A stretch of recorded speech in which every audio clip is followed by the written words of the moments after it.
A hearty welcome to Sunset News, your daily 30 minutes with news, community stories, economics, weather, and sport. I am Ashwin Berry. In the news tonight, the National Energy Fund has lost 1.2 billion Namibian dollars to date on account of its function to subsidize fuel prices on behalf of government, its director Simon Neka said following the announcement of the increase in the price of fuel for the month of April.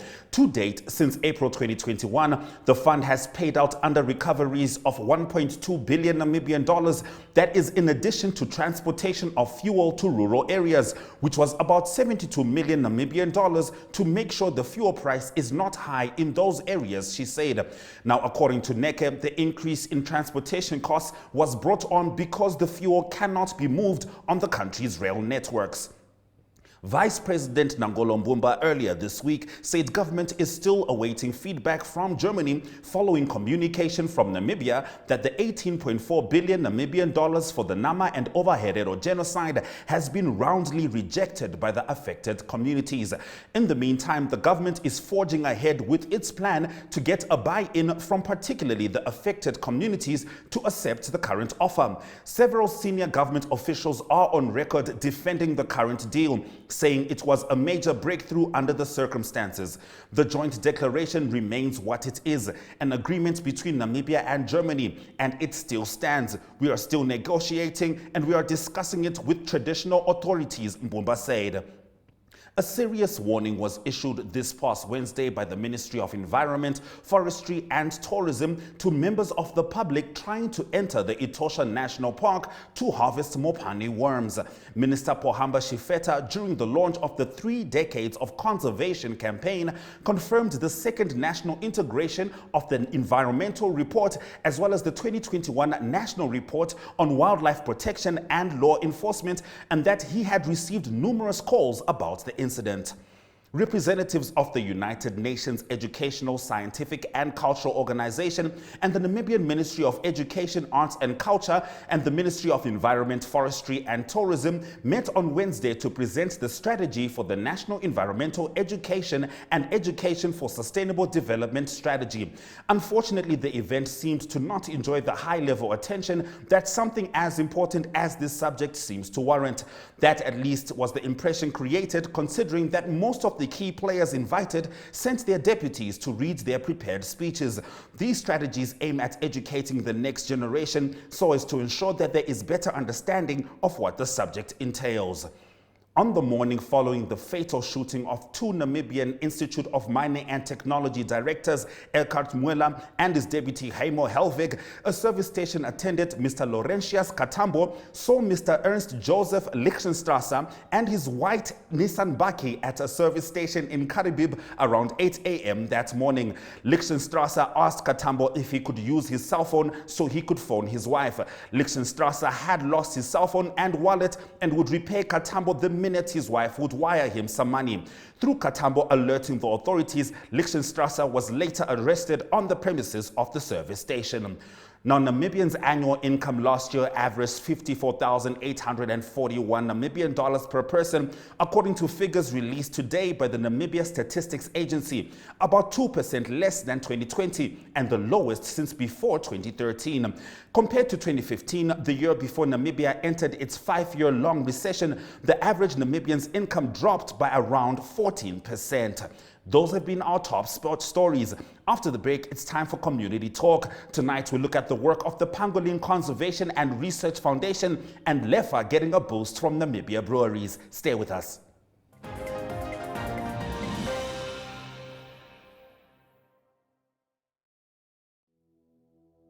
Have you received a loan from NSFAF?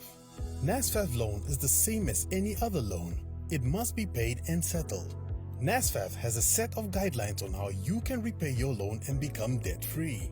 Therefore, it is important that you, a former beneficiary and a responsible Namibian, show your patriotism by helping pay back your loan and thus helping NSFAF become a revolving fund for the benefit of future potential students. By failing to pay back your NSFAF loan, you risk being blacklisted or having a court order against you. So arrange with the fund to pay back your loan today. For more information on how you can repay your loan, Visit our website at www.nasfaf.na or visit our Facebook page or Twitter. Do the right thing and hashtag payback the money.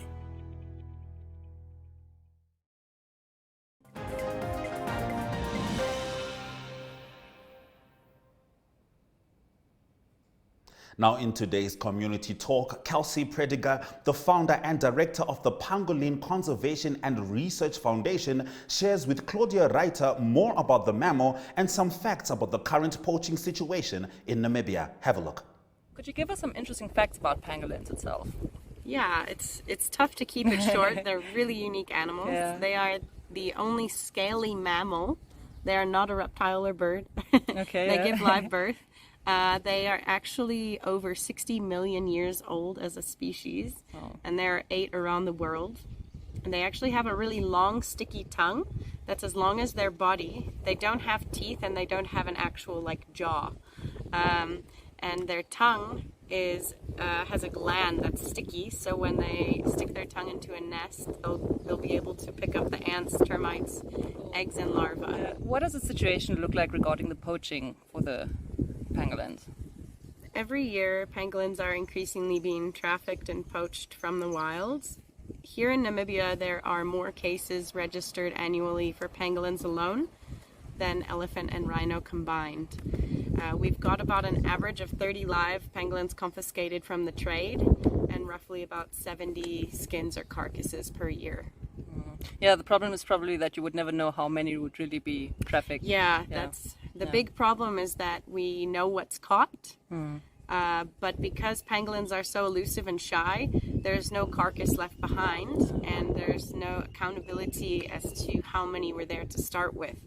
Whereas when you have an elephant or a rhino, there's a carcass left behind. So we only know what we're catching at the moment. Does a pangolin have any threats? Do they?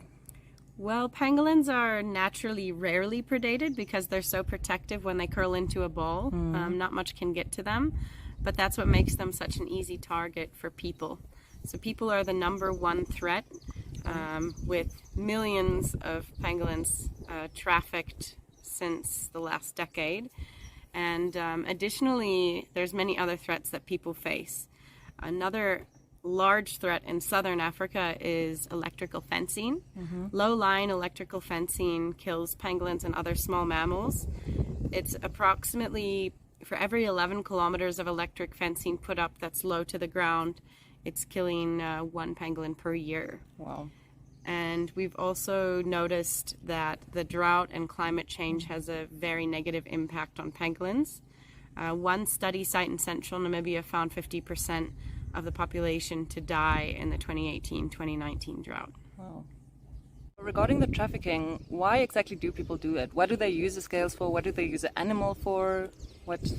Yeah, pangolins have traditionally been used in Africa for different things, such as sustenance or bushmeat. They have different spiritual and medicinal beliefs, but there's never been big pressure on pangolins. As I mentioned, there are Asian species, and these Asian species have been poached nearly to extinction for use in traditional Chinese medicine, as well as they're eaten as a delicacy. So the scales and different body parts are believed to cure different ailments, and now there is a demand for this in Asia as their supplies are dwindling. A species worth all our efforts in protecting. Now, Windhoek ride-hailing platform Lefa has received a significant boost from Namibia breweries. Tereen Hoff has more. Namibia Breweries reaffirmed its relationship with ride-hailing app Lefa by sponsoring the shuttle and cab service to the tune of $250,000. From NBL's first investment into the startup 4 years ago, Lefa's ride-sharing platform has grown exponentially, providing more than 146,000 rides to the public while growing its driver fleet to more than 40. Marco Venk, NBL MD, said that as a proponent of responsible drinking, they value the partnership with Lefa as it provides safe, reliable and convenient passenger transportation. Their sponsorship seeks to support Lefa in their service offering, and they encourage consumers to make use of safe and reliable alternatives like Lefa when enjoying a night out. Lefa founder Malkis Osiku said that NBL has been an integral part of the company's growth, saying the company believed in his idea and helped them to develop their platform. Moreover, it has continued to assist as they grow to the benefit of the public, as well as Lefa drivers who are able to care for their families through the services they provide.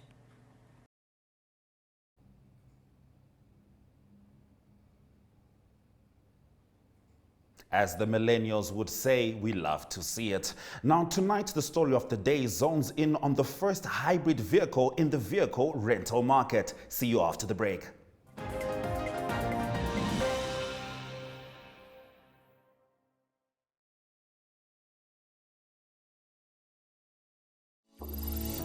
Go far with Paratus. Go further with Paratus Fiber. Paratus offering high-speed, reliable fiber connectivity, starting from only 599 Namibian dollars per month. Unlimit your lifestyle and visit na.paratus.africa for more information. Always prepared. Paratus.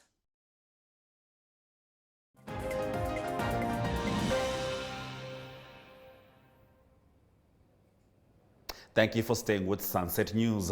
Gondwana's financial director, Yako Visa, talks about introducing the first hybrid vehicle in the vehicle rental market. Yolanda Now was at the launch. Gondwana recently looked at the full product range that we offer, and we've been embarking on that trend for the last number of years to make sure that we'll be able to offer you a full solution for a tourist that are both responsible and inclusive. And part of that reason was to embark or to enter into the car rental market. It was a natural extension for us, but ultimately car rental is like the flight industry, very susceptible to using fossil fuels. So we had to find a way to do this responsibly and in a responsible manner going forward. It becomes the modern tourist is a traveler. He wants to experience things, but he also wants to know that he's left nothing but his footprints. And in that respect, we really looked at alternatives to find a way to make transport and travel within our country more environmentally friendly. And we all know what's happening to the fuel prices. I think this morning we heard another one. So it also makes economic sense, not just to the tourists, but even to the country. So we recently looked, and through our partners, Marintel Toyota, and we have to welcome Dani here today from Marintel Toyota. They've been our partners in the car rental industry for a number of years now. And Dani will give you a little bit more of the tech details that I can. And we'll put Dani to word just shortly afterwards. But we want to be able to here today and talk about how to make this a product that will stand out for Namibia and especially for Africa.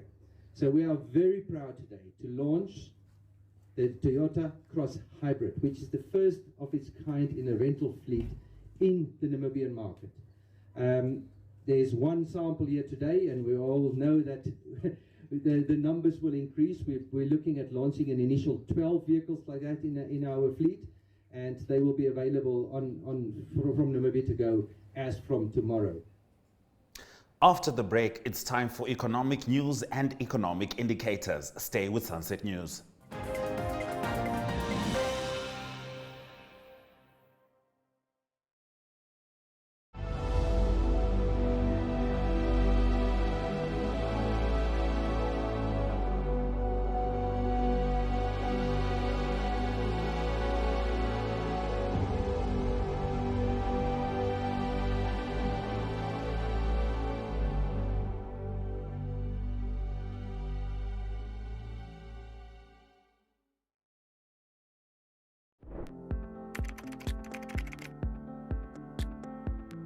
We can prevent violence against women before it happens. It means tackling the root causes of violence, working with men and boys to end power over women, which is often normalized and justified.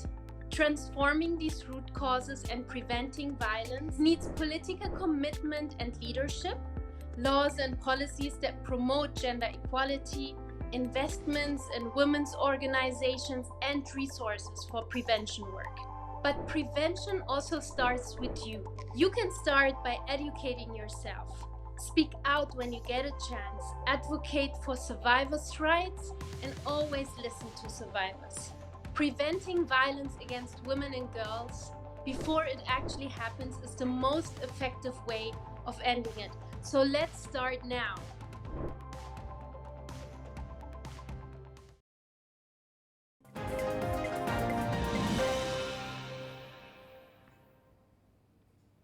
In today's economic news story, Namibia's economy grew by 2.4% last year, according to preliminary data released by the Namibia Statistics Agency today. This follows the record contraction of 7.9% in 2020 and is the first positive economic growth since 2018. Primary industries, which include agriculture and mining, drove growth in 2021. The sector recorded overall growth of 8% compared to 5.9% in 2020. Namibia's tertiary sector, however, remained in recession, contracting by 6.6% overall. In 2020, the sector grew by 12.1%. Big losers in the sector include construction, which contracted by 10.2%, and manufacturing, which contracted by 6.2%. The tertiary sector grew by 1.9% last year, following 4.9% in 2020. Growth in wholesale and retail trade recovered to 6.1% after contracting by 11.7% in 2020. Hotels and restaurants, a proxy for tourism, grew by 10.4% after contracting by 30.4% in 2020. Let's have a look at the economic indicators.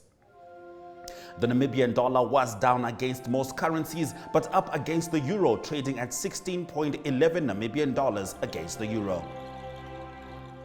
On the Namibian Stock Exchange, Namibian Breweries was trading at 45.01 points, up 0.02%.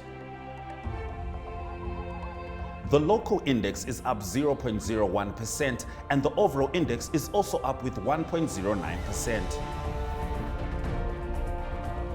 All commodities except Brent crude oil are down. Brent crude oil is up with 2.8%. Now, what does the weather have in store for us tomorrow? Stay tuned as we look at the predictions after the break.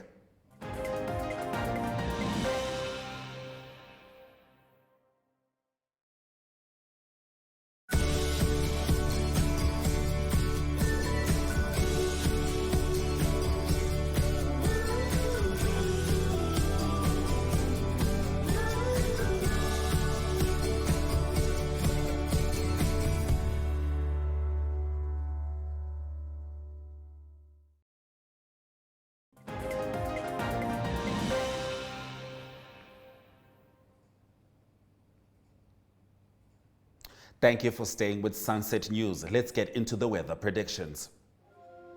The far north is very hot with Enana at 18 and 36 degrees. Ruacana starts at 20 degrees and goes up to 33 degrees.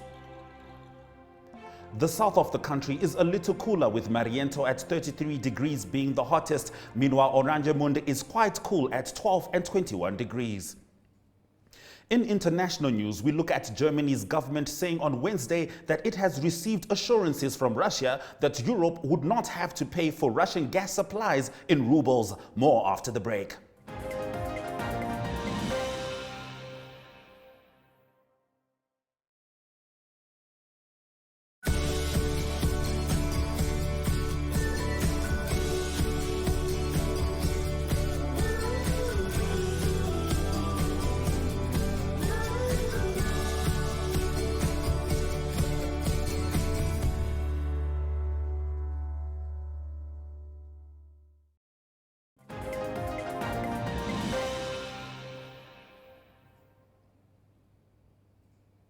Thank you for staying with Sunset News. Let's get into your international news story. Germany's government said on Wednesday it has received assurances from Russia that Europe would not have to pay for Russian gas supplies in rubles. Putin said last week that Moscow would only accept rubles as payment for gas deliveries to unfriendly countries, including European Union nations. According to a Kremlin statement, Putin told Scholz that the decision taken should not lead to worsening of contractual terms for European importer companies. He also sought to justify Russia's demands for ruble payments, saying that in violation of the norms of international law, the foreign exchange reserves of the Bank of Russia were frozen by the member states of the European Union. The Kremlin said the two leaders agreed that experts from each country would hold further discussions on the matter. Now, in sports news after the break, we look at football, athletics, and sport administration. Stay with us.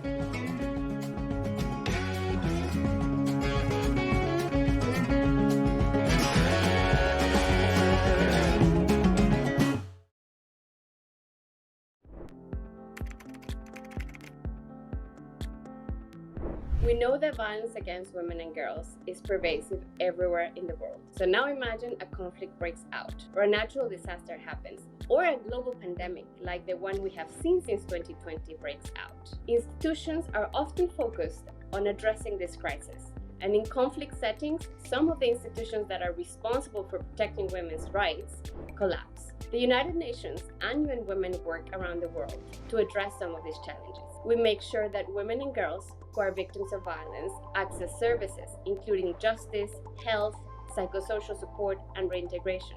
We also work to address the root causes that generate violence, for example, addressing harmful social norms and masculinities.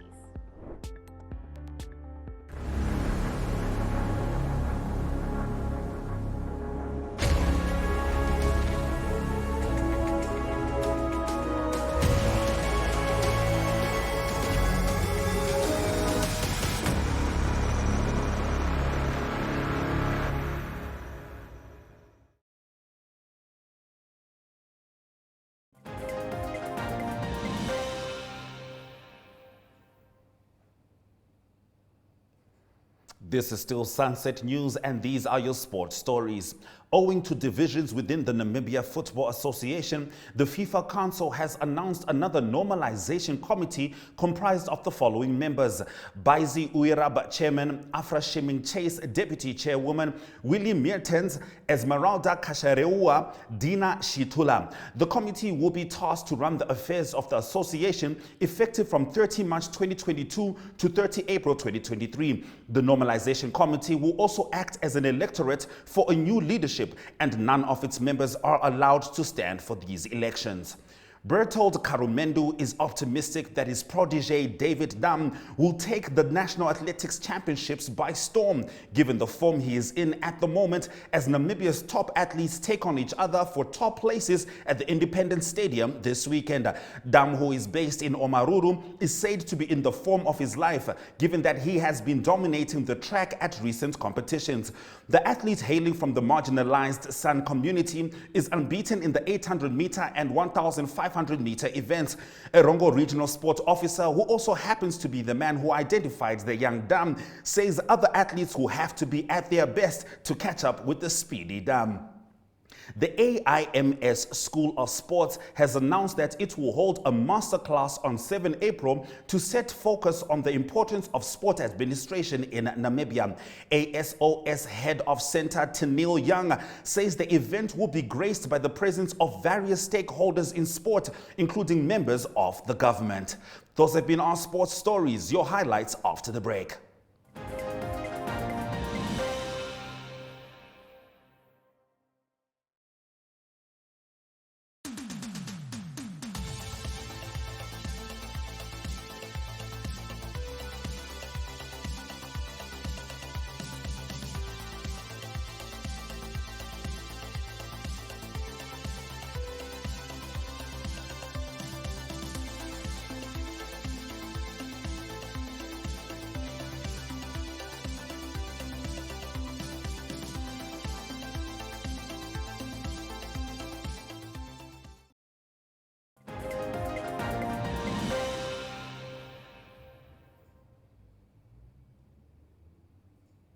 Thank you for staying with Sunset News through the last half hour. Let's get into the highlights from some of today's top stories.